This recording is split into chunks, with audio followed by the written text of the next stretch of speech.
Just when I thought the case was cracked, the case cracked back.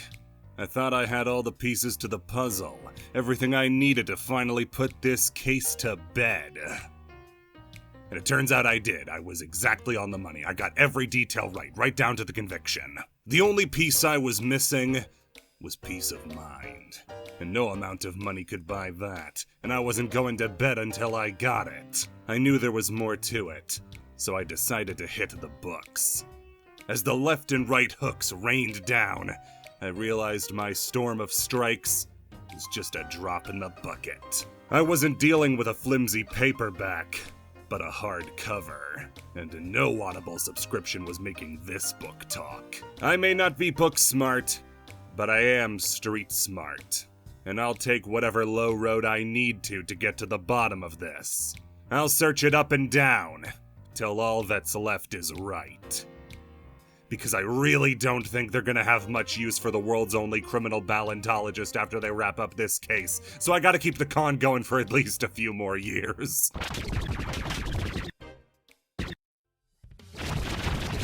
Let me be the first to welcome you to Balan Day 2024! If anybody else has wished you a happy Balan Day today, please file a claim with my legal team. I'm the only person allowed to do that. It's the most wonderful time of the year, and guys, I'm not talking about tax season. Balan Day has miraculously survived again. And what better way to start off the festivities than with our favorite tradition, what the hell did Yuji Naka do this time? Alright, so to catch everybody up to speed, Yuji Naka made Sonic. Yuji Naka made Knights. Yuji Naka made Balan, and then Yuji Naka made a big oopsie-doopsie called insider trading. Give it a mascot that looks like this and you can get people on board with any crime. While working at Squeenix on Balan Wonderworld, prior to his entire team throwing him off the project because he is not a good boss, Yuji Naka was able to get information regarding Dragon Quest Tact and Final Fantasy the First Soldier,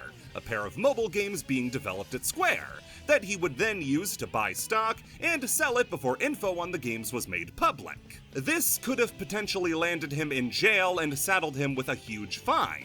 But in a recent development, we found out that he wouldn't be serving jail time for this. It's a combination of a lot of different factors. Yes, he did commit a crime, a pretty big one to the tune of over 100 million yen worth of stock sold, but he's not a violent criminal. He's a 58-year-old game developer, and a first-time offender. Now, he's not off scot-free. Far from it. He has a suspended sentence, which means that if he breaks another law, or breaks the conditions of his release, the 4 years that he could have gotten are then put into effect. On top of that, he's also been ordered to pay a fine of over $1 million, or 173 million yen. And I don't care if you made Ivy the Kiwi? $1 million is not chump change. So Yuji Naka just has to stay on his best behavior and nothing bad will happen, right? Well, the 39 weeks where he was able to do that were pretty cool, but within a week of writing this, April 8th, he just had to give us a gift. 'Tis the season, after all. Yuji Naka recently commented on his Twitter page regarding a rearranging of the corporate structure at Squeenix. Square has recently started trying to become less reliant on outside companies for revenue, having taken up a lot of high-profile flops that were licensed products. But a company that makes Final Fantasy XIV being worried about revenue is strange to me. Don't worry, I'm sure the burning Avengers PS4 case is just there for mood lighting. The company promoted top rising stars like Naoki Hamaguchi, director of Final Fantasy VII Rebirth, and Tomoya Osano, who produced Octopath Traveler and Bravely Default, to top executive positions. Of course, those who had the positions before needed something to do now, including Yu Miyake, a longtime director on the Dragon's Quest series who's been with the company since 1992. He would be heading up Squeenix's mobile division, a fact that Yuji Naka is incredibly happy about. Finally! He's the kind of person to present memos containing lies, there's proof, to court, so I was hoping he'd be gone soon. I have never met him, but the new Square Enix president might be a good person. Now, those familiar with Yuji Naka's Twitter shouldn't see this as any surprise. This is as much in his wheelhouse as loop-de-loops and single-button gameplay. But would you believe that this tweet could be what puts Yuji Naka in jail? Okay, so we need to establish this before going into anything about how Yuji Naka might be going to jail. Japanese slander and libel laws are fucked. The definition of this sort of crime in Japanese penal code is a person who defames another by publicly alleging facts shall, regardless of whether such facts are true or false, be punished with penal servitude or imprisonment not to exceed 3 years or a fine of not more than 500,000 yen. Japanese slander and libel laws are constructed in such a way where not only does it so heavily favor the defendant that most people with legitimate evidence don't come forward for fear of being bankrupted, but it's essentially a legal way to stop any and all whistleblowers. And notice how it said true or false. Even if Yuji Naka is telling the truth and Yumeaki did submit false evidence to the court, if it could be seen as damaging to his reputation, Yuji Naka could still get booked. I don't know if Yuji Naka is telling the truth, or if Yumeaki will even end up pressing charges at all. But even after going through every notable event in Yuji Naka's career, the ending still may find a way to get even stranger. Ah, but enough about Yuji Naka. He hogged all of last year to himself. It's Balan Day, goddammit! Let's talk about Balan! So when you start looking down the list of problems with Balan Wonderworld, you'd better settle in. The controls are bad, the graphics are primitive, the game feels unfinished, and Box Fox is in it. But nestled comfortably in that list of complaints is the story. Balan Wonderworld doesn't emphasize a plot at all. You get a cutscene at the beginning, one to introduce the bosses, a few more at the final boss, and by the end, you're supposed to feel something. It's as bare bones as it gets. So why is it that way? Yuji Naka himself insisted he wasn't the right guy to tackle a story-rich game, which Squeenix fans would obviously be expecting. Stories. To be honest, I'm not really the type of developer who focuses on a game's script. I always emphasize how the game feels and the action, while the story may be a bit weak. I wasn't very good with stories. So you're not a story guy. Understandable. That's why you hire people to do things. I can't be a guy named Greg, so I hired a guy to do it for me. However, in an attempt to make Balan playable the world over, and to make sure as many people could enjoy it with as little a language barrier as possible, the story was kept as minimal as possible. Hang on, hold the fort. You included every single language currently spoken, and then include no story? No! Instead of including characters talking in gibberish like Balan does and then just subtitling it, the plot was thrown out entirely, and the player is just left to fend for themselves on making sense of any of this. That leads to an incredible amount of confusion, like not being able to tell if Balan is a good guy or a bad guy, what some characters' problems even are, aside from being criminally petty, or what a lance is. Games like Kirby, who is to Balan what lemonade is to yellow paint, have told stories on a cosmic scale, with little more than strong character acting and some small text boxes filling in the gaps. Balan lacking this didn't leave people interested as to why or what any of this meant, it left them confused and laughing at the chessman. Because the chessman is very, very funny. But what many of them don't know is that there is a completely out-of-game resource that explains every single question someone could have had. You know, just short of, what do you mean you don't accept refunds? That would be our subject. Balan Wonderworld, Maestro of Mysteries, Theater of Wonders. This is a book, released on the same day as the game on March 26th, 2021, spanning the whole of the game's plot, all summed up in a tidy 190 pages. Maestro of Mysteries, Theater of Wonders is written by Soshi Kawasaki, a Japanese novelist born in 1961, who's been winning awards for his writing ever since his debut novel, Long Arm. From there, not only would he publish sequels to Long Arm, but other series and standalones like the Chief Keiichi Tanaka series and Old Games, a story about a series of mysteries occurring at a game studio. While information about him on the English-speaking internet is impossible to come by, even turning up a second name as Kusashi Kawasaki Kawasaki, it's plain to see that he is a rather successful and talented author. So was his rent due? Soshi Kawasaki would end up getting the role as the author on Maestro of Mysteries because him and Yuji Naka are old work buddies, as the two had previously worked together at Sega while Kawasaki was a writer for them. He does have a fair amount of credits for video game work, but honestly, it's not a lot of stuff worth mentioning. Blink's The Time Sweeper 1 and 2, Yoshi's Island DS, Vampire Rain, not the sort of tight vibe I'd be showing off. Well, yeah, it's only 4, you forgot Ghost Vibration. A lot of those as well were Rtoon/Rzest Games, which was the team developing Balan Wonderworld, so he fit right in when it came to both sides of the equation. Now, as for any other information at all that I could find about this novel, I got none. There is no information anywhere about this thing.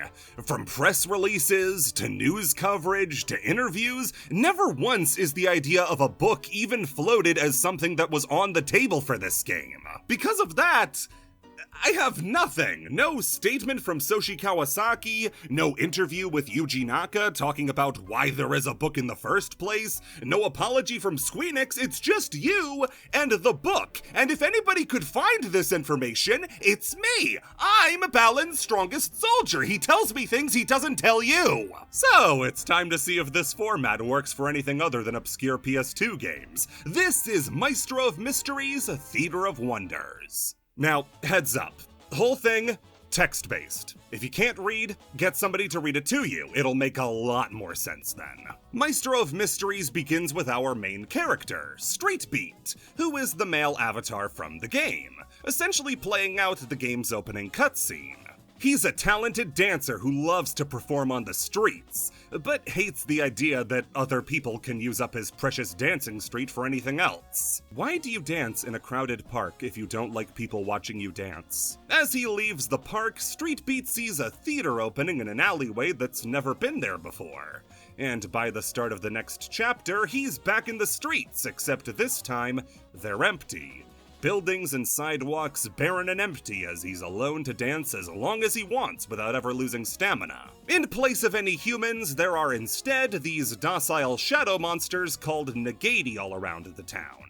They don't really seem to bother him unless these little teardrop-shaped gems show up, which they love to eat. It's then that we meet Lance, the guardian of the theater, as yes, we're already in the Wonderworld. You can wish for any fantasy magic world that you want and you thought up an empty park. Just go on a Wednesday. It's Lance's duty as the maestro of the Wonderworld to welcome people in who have undergone trauma, and to let them live an idealized version of their lives, which is why Streetbeat's stage has nobody else in it. Streetbeat, though, didn't realize that there were other people in the Wonderworld, as one day a girl named Clocktower Kid arrives to his stage. Clocktower also tells Streetbeat that his name is Streetbeat, since when you're in the Wonderworld, you not only get a title, but everybody instantly knows your title as soon as they look at you. Clocktower tells Streetbeat that his stage kinda sucks, but since he has no interests aside from dancing, it's just what he needs. She decides to take him on a tour of the Wonderworld to get him to open up a bit, starting with her own stage. She lives in a huge plaza with a clock tower in the center,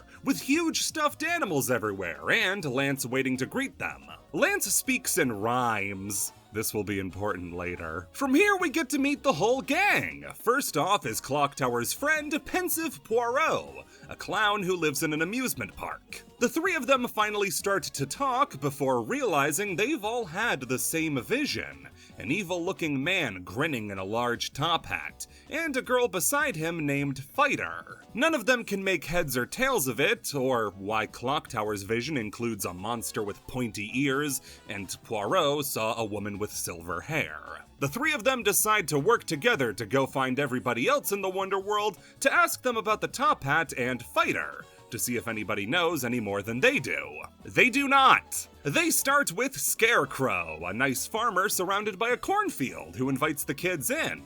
And when they ask him about the vision, he tells them he saw the same thing, only instead of a monster or a woman, he saw dancing trees. Bugsy is the next person they go to visit, a young girl whose whole stage is bug-themed. it. She tells them the same thing, except swap out the dancing trees and ladies for a weird lumpy snake. This exact same scene proceeds to happen 7 more times. The gang meets somebody, they do their little thing to establish their hobby. They tell them they've had the same vision, the gang goes to do it again. I'm saving critical elements for later, but know that this portion of the book is hell to get through. Rounding out the remaining Wonderworldians, we get Watcher of the Woods, a woman who loves birds and nature. Sentinel of the City, who is a firefighter in a city with no fires.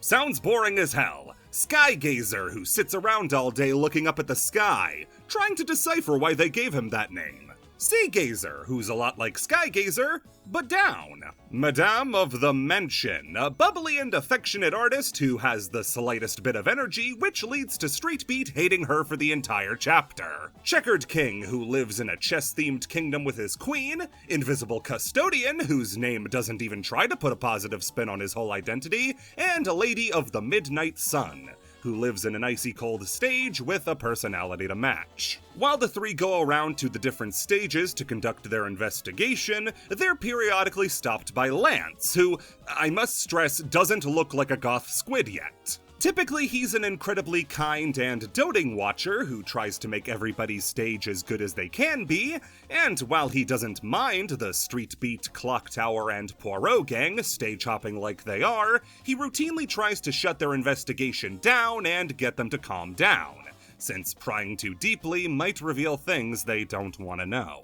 Once they finish up talking to Lady of the Midnight Sun, everybody in the Wonderworld agrees to meet on Clock Tower stage to talk about the visions they keep having. They all agree that whatever the Top Hat guy and fighter are up to, it could spell the end of the Wonderworld and it requires immediate attention. They also finally deduce that the Wonderworld isn't their original homes, realizing they all have no memories of their lives before the Wonderworld. No childhoods, no experiences.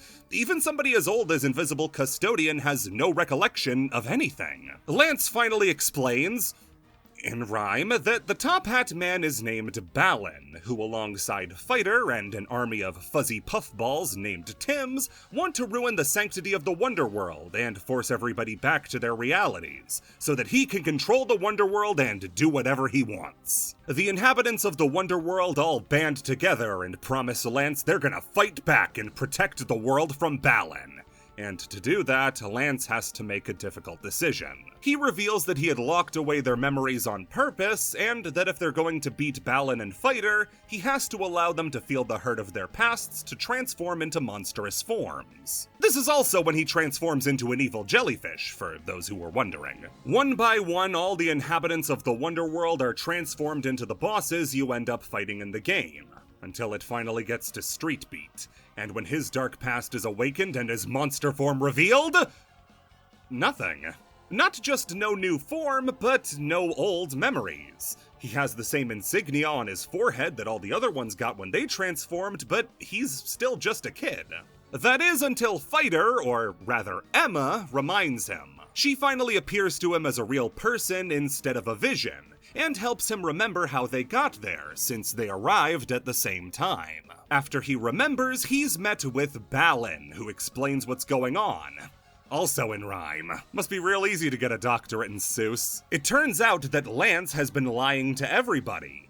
Balan's the real maestro of the Wonderworld, and he's only kept him away so that Lance can control everybody and keep them from leaving. The whole time they've been inside, they should have been working on those painful memories that Lance just unleashed. But instead, he locked them all away and let everybody pretend that nothing was wrong, which isn't the point of the Wonderworld at all. It's also been around for 3,000 years and is the result of collective despair brought about by war and chaos. One of the lesser-known consequences of the assassination of Archduke Franz Ferdinand was Balan Wonderworld. He also drops the bombshell that everything Streetbeat has been through isn't even half of his time in the Wonderworld, as prior to any of this happening, he actually fought Lance with Fighter, was defeated, and then had his memories taken away. Now that he's learned the truth, Streetbeat teams up with Balan to stop Lance and free everybody from the Wonderworld so they can face their traumas and finally return to the real world. From there, the events of the game take place. Street Beat goes from stage to stage, fighting bosses, freeing hearts, and cutting a rug.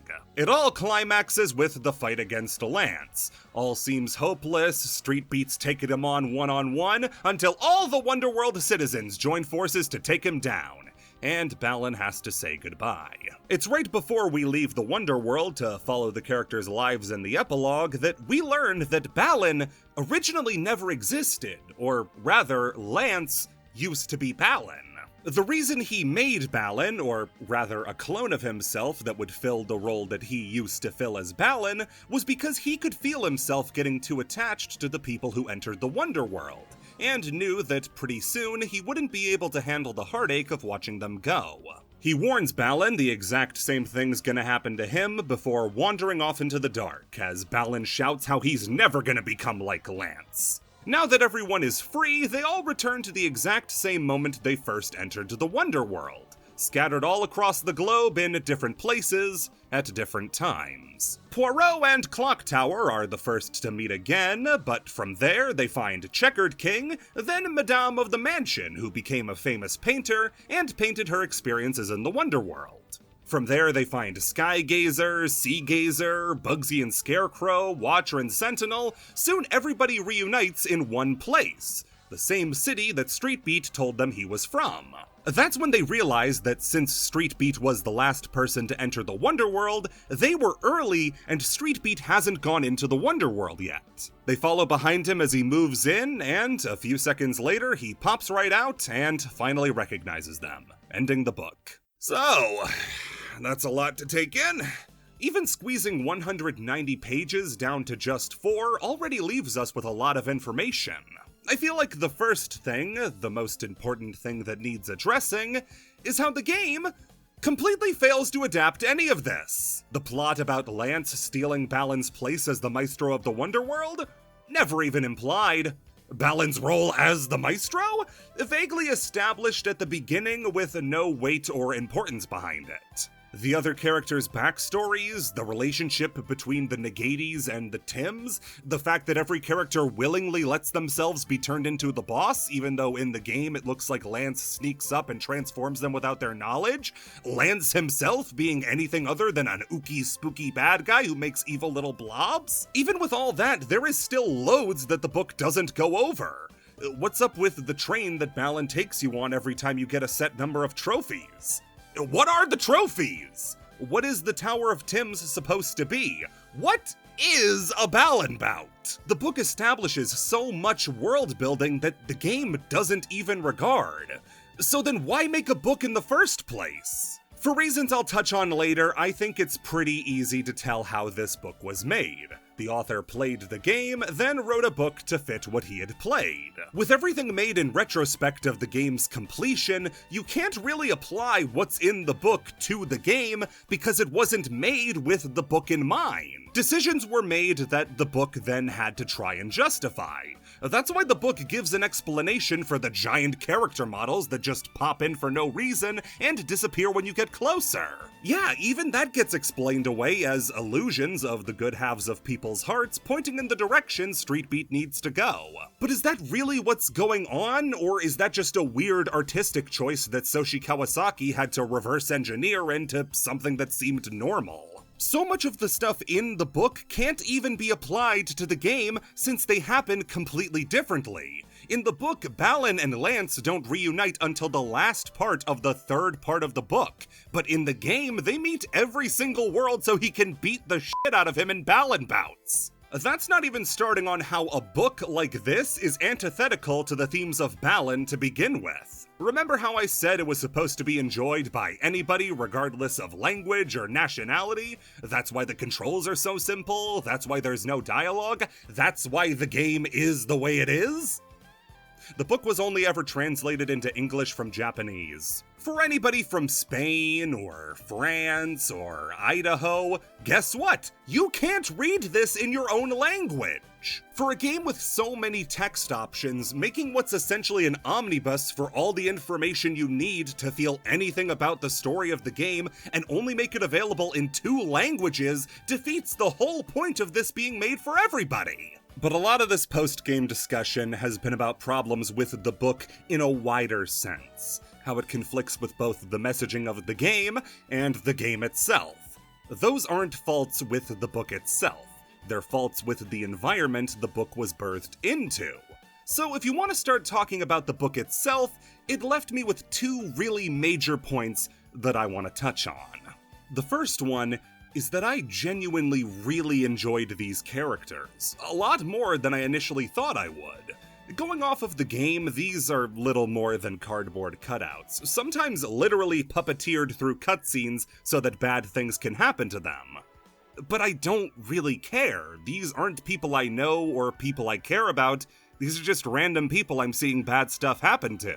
That sucks, but you can't expect me to care. The book not only delves into what actually happens, but also into making these characters feel a lot more real, like they're fleshed out. We don't just get to meet them at their lowest points, but in the first part of the book, we get to meet them as they normally are, regular people with intense passions. A strong point to make against them is that yes, a good chunk of them are solely defined by their interests and maybe one other personality quirk, but simple characters aren't inherently bad.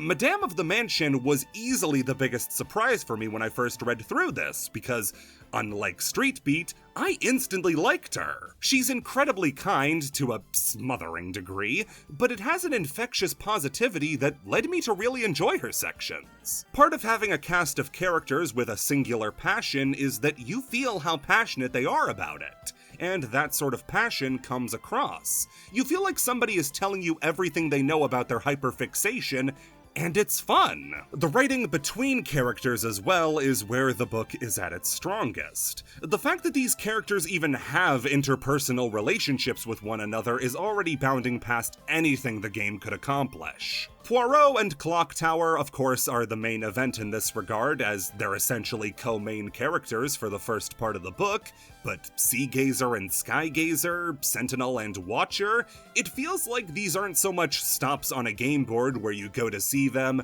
they talk about birds and then leave. No, these are real people with real problems. Going into each character's individual trauma makes up a fair part of the third part of the book, and it's all done extremely well. The pain that they go through is explained in excruciating detail. Sea Gazer especially being heartbreaking as she describes the sensation of drowning, like a road roller is rolling over her lungs and a jackhammer is pounding in the back of her head. And the fact that the trauma in this book is tied to each of the characters' fixation makes it all the more effective. Taking the thing that they love, that they've structured their lives around and identify with so heavily, and making it painful works great. Even Checkered King is much more deep than you realize, as he used to be a chess world champion before losing his spot, and becomes obsessed with getting it back. It's only when it's too late that he realizes that in his pursuit, he ignored his wife's failing health and she died without him. Once she's gone, he realizes what a petty fool he was, and now chess is forever tied to the worst thing he ever did in his entire life: let his wife die alone. This is what I'm talking about when I say the book retrofits what's in the game, because in the game, he just loses and then throws a hissy fit. Think his wife's death is too heavy for a kid's game? Lady of the Midnight Sun has it twice as bad. And once Street Beat does save them and they return to normal, they're not magically healed. They still have a lot of processing and work to do with themselves and aren't able to help with him at all. Now, at the end, they are magically healed and come for a big Dragon Ball Z fight with Lance, but that's neither here nor there. Now, the second major point I have is that I hate this book. Yes, the book makes the game make more sense. Yes, the book does have good character writing in it, but it's still a very bad book. During my hourly injections of Balan content, I am constantly baffled when somebody inevitably brings up the book and says it's much better than the game, or it's a good book. I get it, you probably just finished playing Balan Wonderworld. Reading the fine print on the sun is probably a better experience than Balan Wonderworld, but this is still a bad book. Okay, first off, you could hack around 70 or so pages out of this book and change nothing. The two best parts of the book are the second and fourth parts, where Lance turns everybody into the bosses and we meet Balan. And then when all the characters meet again after they get out of the Wonderworld and try to reconnect. These have the highest concentration of character dialogue that the book does so well, and have the content that the game lacked so heavily. Another important part, though, was that it lacked the parts the game had in abundance. The other two sections, though? Parts 1 and 3? Well, I wouldn't say they have 12 unique situations for each character, but if 2 were to suddenly drop dead, I could give you a better estimate. There is exactly one scenario in each different part of the book. In part 1, it's Street Beat, Clock Tower, and Poirot going from stage to stage, meeting its owner, asking about Balan, and then leaving. It took around the same point earlier, when I gave up on detailed character descriptions for each of the worlds, for me to start hating this section and the book, because it just kept repeating itself over and over and over. I feel like it's hard to even go into more detail because there are no more details to go into. I used as many words to describe the plot of the first 45 pages of this book as I would use to read the ingredients list on a bag of peanuts. Eventually, the characters even start telling them about their visions before they ask because it's gotten that predictable. The language used is always the same. It's always the grinning man in the top hat and the girl named Fighter. Seeing this phrase over and over again made me feel like this 45 pages were just gonna go on forever. And it just never changes. Every time they ask about the top hat and the fighter, I kept thinking this can't be happening. You can't seriously get away with this in a published book. It's the novel equivalent of padding a word count. Was there some lucky number Yuji Naka demanded the page count reach before Soshi Kawasaki could see his family again? It's never iterated upon, it's never improved, it's the exact same thing. Over and over again for 12 characters. Oh, but I'd read it 100 times over if it means I didn't have to read part 3. You may have found it odd that during the plot summary I just said, and then the game happens.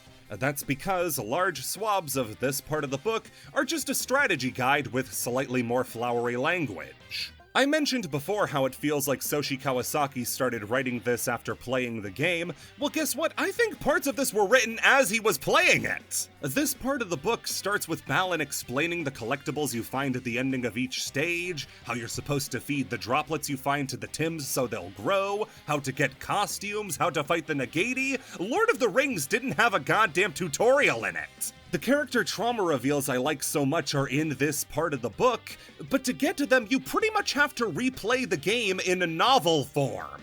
It recaps enemies, set pieces, it never truncates this or cuts it down for the sake of brevity or variety. It feels like you just played through the level, it goes into so much unnecessary detail.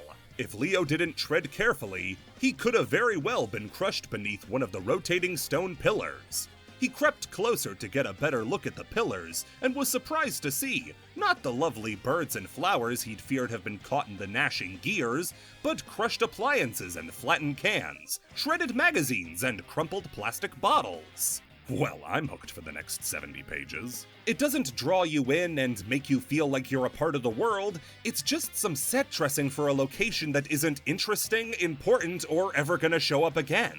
So much time is spent setting up these locations we're visiting that you'd think that more than a few pages would be set there, but no, you're just dipping in and out of these bland locations over and over again. The same amount of time and attention given to each of them, despite none of them deserving it. This is one of the worst adaptation jobs I've ever seen from game to book. You could not try any less to adapt something like this more flatly than by just stating what happens in the game.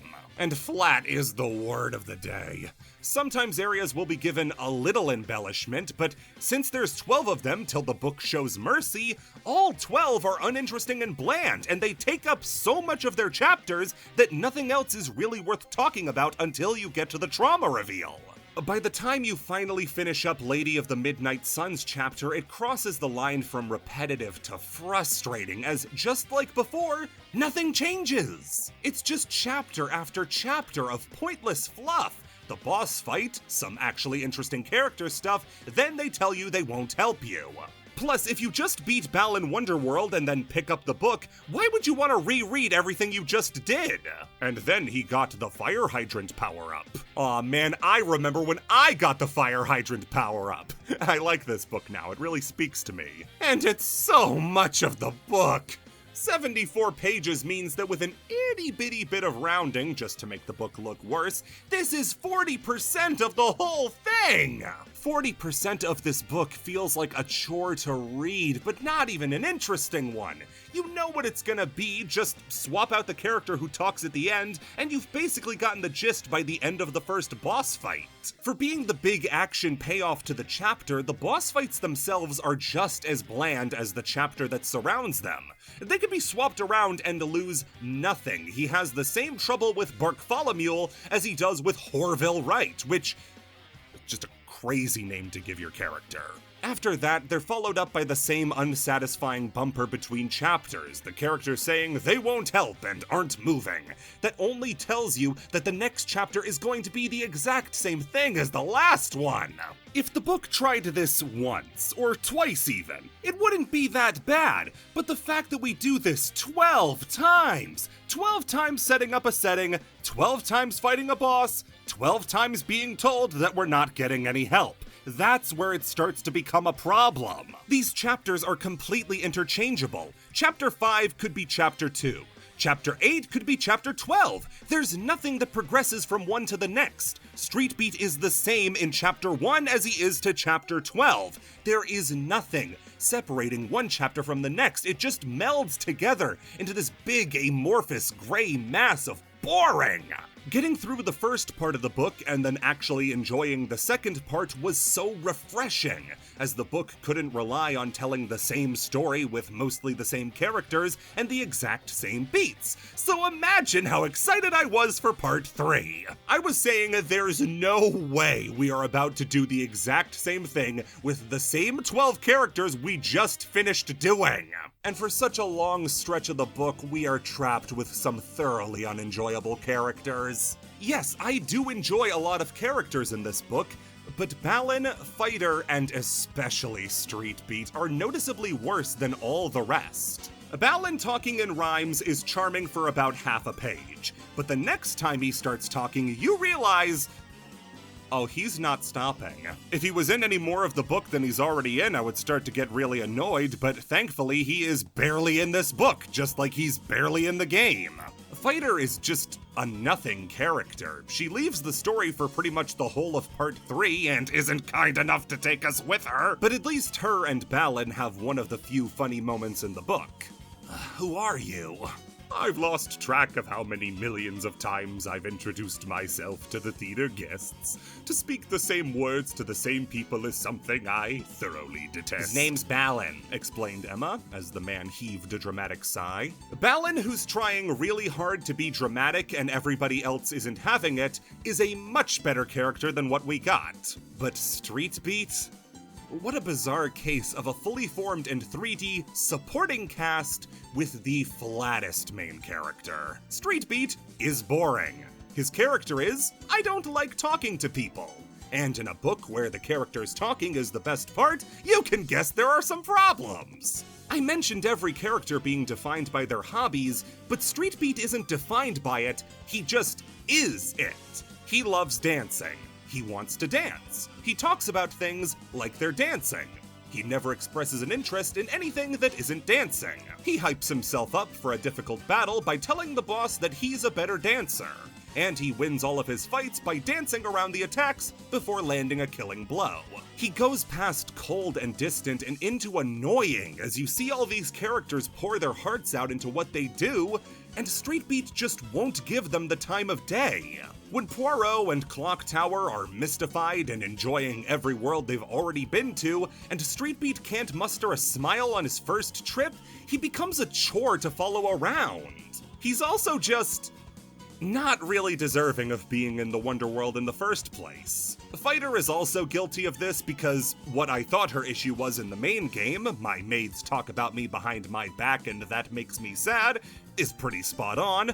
But what's Street Beat's damage? He doesn't like dancing with people, so maybe somebody betrayed him? Left town without telling? Switched sides in the middle of a life or death dance battle? Well, we don't know. In the section where he's revealing his trauma that sent him to the Wonderworld, he talks about how everybody in town wants to be friends with him. And he doesn't want to be friends with them. You have legions of people begging to be friends with you, and you don't want to because you don't want to have friends.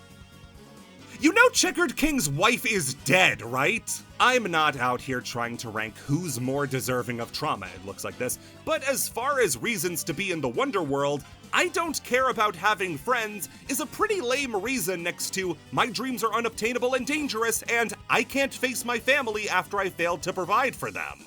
He's also confusingly written at points, seeming to bounce between different moods way too fast, warming up to people before becoming a big brat. Street Beat had never really cared one way or another about anyone besides himself, but he was starting to warm up to Clock Tower Kid. Huh? Is she someone who cares a lot about appearances?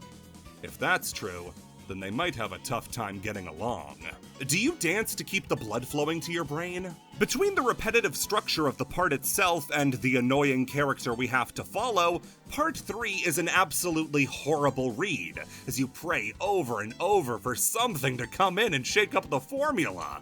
And by the 6th time it happens, you mentally check out and just start skimming through the uninteresting lead-up, boss fight, and post-fight, and only perk up when someone you care about actually starts talking. The emotional climax at the end of Part 3 with Balan saying goodbye to everybody and shedding a tear doesn't land at all, because before this, Balan's spoken to maybe 3 of them max. I don't get a sense that Balan's really gonna miss them or even cares much at all. We're told about that in the talk with Lance once they're all gone, but as for Balan actually connecting with these people or helping them, it just doesn't happen. And that talk with Lance falls flat too, since it doesn't really have much of a conclusion to it. Lance tells Balan he's gonna be bad one day, Balan says he won't be. Goodbye, everybody! Balan is already a really underbaked character in this, and an ending this week can't even be supported by our love for the characters, cause now the 2 rhyming guys are talking to each other. Does this book have a skip button? Then there are some smaller details, like how everybody enters at a different time into the Wonderworld and then gets sent back to the same time when they entered, which is a pretty irrelevant detail, save for the ending with Leo, which is pretty cute.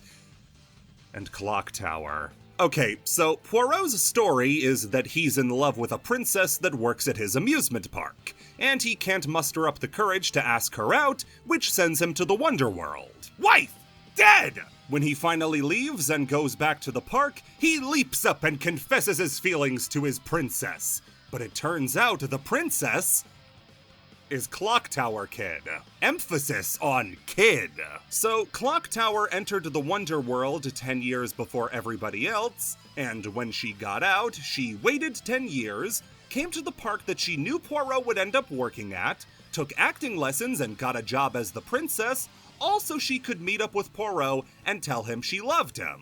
The time travel part of this is so much less distressing than the seducing a child part of this. So she somehow exists both in the Wonderworld for him to meet, and also in the park at the same time for him to fall in love with before entering the Wonderworld, but she doesn't just tell him that she met him in the Wonderworld, which I can't explain no matter how many corkboards I put on the case. Then, of course, there's the whole he's the age that he is when he enters the Wonderworld, and she's 10 years younger than that. She's anywhere from 13 to 8 when they first meet, and she ends up marrying him at the end of the book. Well, think about it. If the clown doesn't fall in love with a child, how else are they gonna put time travel in this book? What, is he supposed to not put time travel in? Then there's Sea Gazer's post-Wonderworld scene, which is just kind of frustrating. It starts out with her on the ocean, meeting the dolphin that initially injured her, and she's trying to forgive it, but she can't.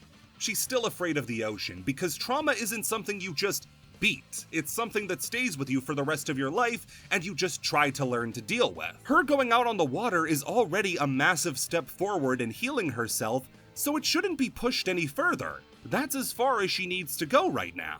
But no, then we see Skygazer fly by on a magical flying bicycle, and then she's right as rain and hops right back in. Page 183 does have the word breast on it though, which is one major battle won today. Maestro of Mysteries, Theater of Wonders is an unparalleled success in adaptation. It took a terrible game and made a terrible book, with enough interesting stuff on the outside to sucker you in for a thoroughly unimpressive experience. The characters were done so well, and I feel like if each chapter was spent with these characters instead of climaxing with them, it'd have been better. Maybe even good. They're the best parts of the book, and refusing to focus on them in favor of a stale cracker with a dance obsession is one of the biggest marks against it. As it is right now, those character sections that I love so much are spread painfully thin between boring sections, mundanely describing gameplay in a way that's neither engaging or natural. You can really feel the cramped space of the source material Soshi Kawasaki was working with here, forcing himself to try to make something out of nothing, and when he realized how little he really had to work with, decided to fill up the rest with whatever was playing in the background. Describing levels and boss fights in book form isn't interesting. It's not fun to read something you'd rather play, and it's not fun to play something you'd rather throw in the trash. Imagine the Halo books all just describing the Warthog run you played in the game. You don't need to. I already know what it was like. I was there! A really weak main cast surrounded by a much more interesting supporting cast, complicated world building for the sake of being complicated that throws in time travel for no reason, and a general lack of feeling like most of the book even needs to be there makes this a boring slog that I cannot recommend to anybody who is looking to read something actually engaging. I think the book would have benefited majorly from completely disregarding the game's plot and doing something all its own. Don't adapt the story, tell a different one in the same world you put so much effort into creating. A dream theater where emotionally stunted people go to try to heal their trauma, only to be coddled and made to pretend they don't have a problem at all, is the setup to a great story. But it's one that's not in this book. I wanted to like this book because it is, unfortunately, still the best piece of Balan media ever released, and likely will be forever since I don't think the Balan Company is releasing any new content anytime soon. But it's just not good.